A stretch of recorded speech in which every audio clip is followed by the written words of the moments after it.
Merci Sandra. Bonjour à toutes et à tous. Bien bonjour tout le monde.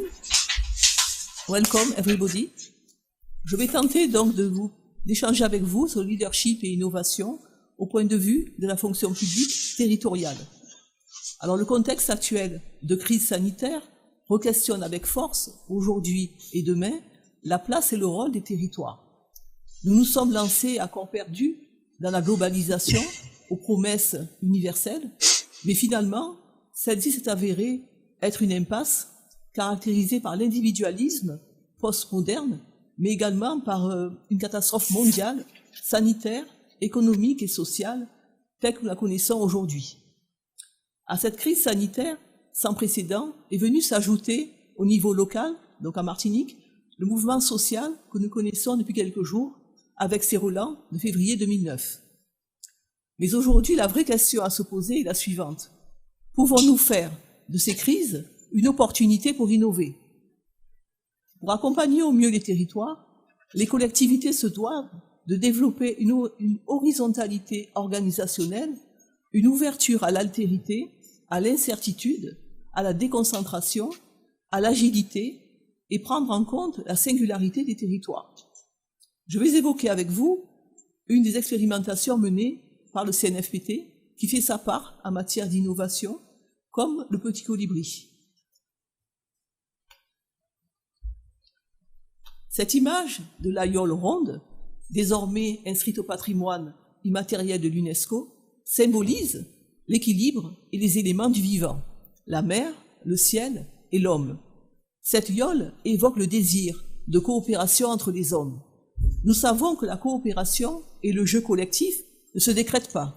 L'enjeu principal n'est-il pas de faire émerger le désir de coopération plutôt que de le prescrire? Comment développer l'appétit de coopérer? La condition est de placer les acteurs dans des situations de coopération apprenante où coopérer accroît leur agir en compétence. L'action publique locale peut aussi s'appuyer sur la recherche pour poursuivre cette transformation. Pour faire face à la déprise des services déconcentrés de l'État et à la baisse de ses dotations, les collectivités ont un besoin vital d'innovation. C'est la raison pour laquelle nous avons osé embarquer une équipe de 4 territoriaux dans une yole. Ils n'étaient jamais montés à bord d'une yole, je le précise, avec des yoleurs et des yoleuses expérimentés. Et nous avons fait le pari de croiser les regards entre le monde de la yole et le monde territorial. Cette formation-action a permis donc de placer les acteurs dans une situation de coopération apprenante, mais également de confronter les concepts et les pratiques managériales en vigueur. On voit comment un leader à bord d'une yole interagit avec ses coéquipiers, et on a vu également comment un manager va prendre en main ses équipes pour les conduire justement à la réalisation d'un projet. On a identifié les points communs en termes de résilience, de cohésion d'équipe, d'intelligence collective, d'adaptation au changement entre le monde territorial et celui de la yole. Vous pensez bien que quand le patron dit à bord de la yole « virez de bord », il faut que tous les yoleurs soient prêts à virer de bord. Et lorsque l'on est à la tête d'équipe et qu'il y a une crise, comme la crise que nous connaissons par exemple, il faut pouvoir aussi changer ses habitudes et son organisation et faire preuve d'agilité. On a pu donc, au travers de cette formation-action, faire émerger le désir de coopérer, parce que coopérer, évidemment, accroît l'agir en compétence des acteurs. Et cette formation-action a révélé vraiment des talents que les managers ne soupçonnaient pas, et des talents également d'échange, d'interaction entre des yoleurs qui, eux, maîtrisent la mer, et puis ces leaders qui, eux, maîtrisent la réglementation et la technicité. Alors, voyons maintenant, qu'est-ce que c'est qu'être un leader?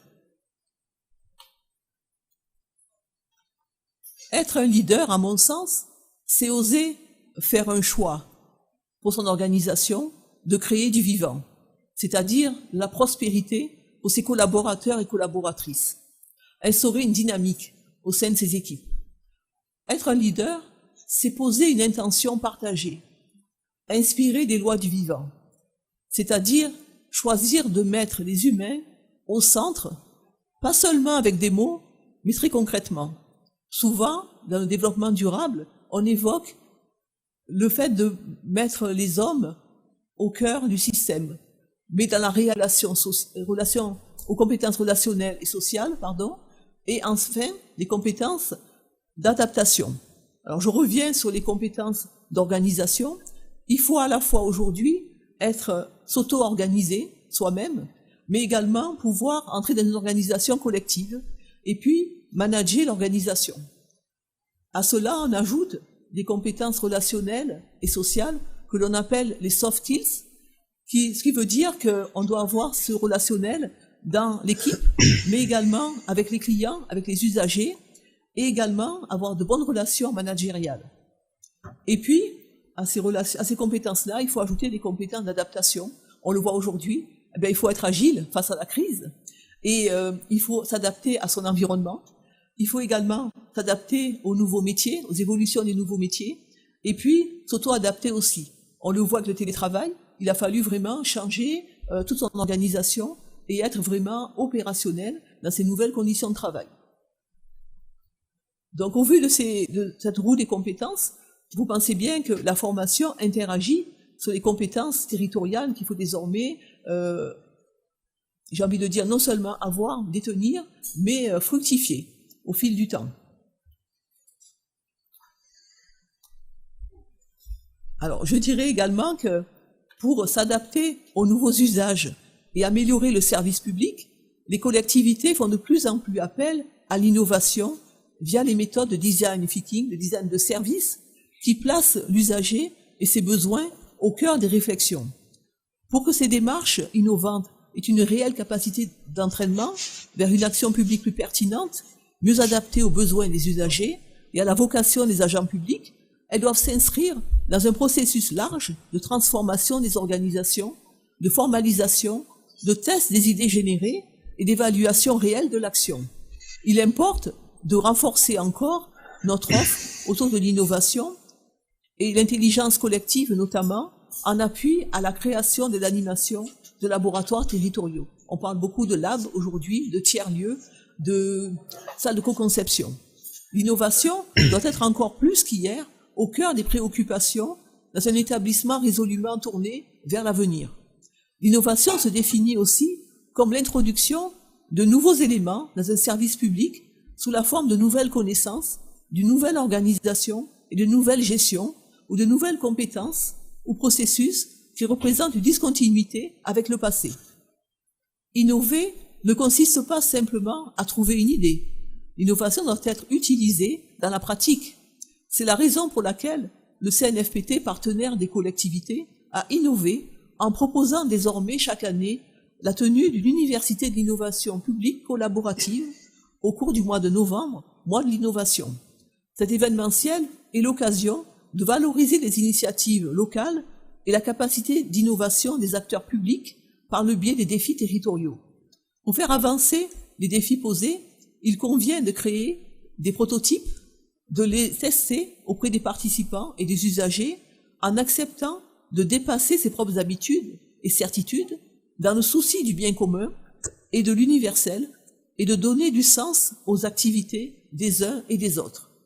Cette année, le thème de notre université d'innovation était « Oser l'utopie et construire le contrat écologique et social ». C'est instaurer une culture du dialogue où toutes les opinions et les hypothèses sont écoutées pour faire advenir un sens cohérent et une représentation partagée. Penser et agir collectivement dans une compréhension et une vision partagée suppose de créer des espaces-temps de rencontres et de dialogue en intelligence collective pour co-créer le futur désiré. L'Université de l'innovation est donc une démarche visant à accélérer les transformations publiques dans les territoires.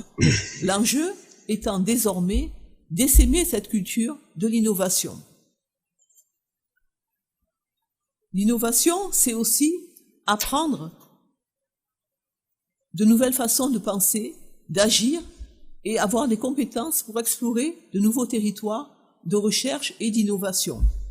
Il y a toujours des risques à innover, mais le découragement, c'est de renoncer à un échec possible en quelque sorte par manque de courage, nous dit la philosophe Cynthia Fleury. L'innovation, c'est aussi faire un pas de côté, une autre façon de regarder la réalité.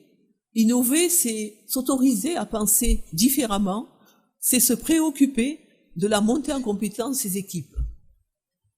L'innovation est toujours suspectée de sources de perturbations, voire de menaces de transgression.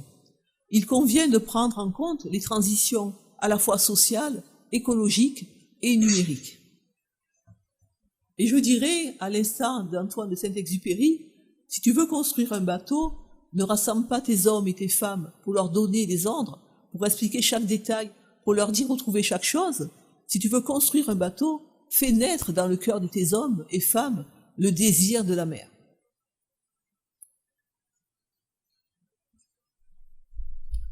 Le leader est donc celui qui est en capacité de faire atterrir ses équipes sans soubresaut. Le leader, il simule les talents cachés, l'enthousiasme et la puissance de création des collaborateurs et collaboratrices. Il adopte la posture pour assurer l'efficacité des réunions managériales en restant en retrait comme un animateur et en laissant l'impulsion à ses collaborateurs. Il sait faire émerger le désir de coopérer. Alors, pour nous, au CNFPT, la Martinique doit devenir un territoire capacitant. Il en a la capacité, justement, il en a les ressources. Ce qui veut dire que l'innovation doit être portée au cœur du modèle pédagogique du CNFPT et de ses modes de faire. Il s'agit de poursuivre, mais aussi de déployer plus encore cet élan.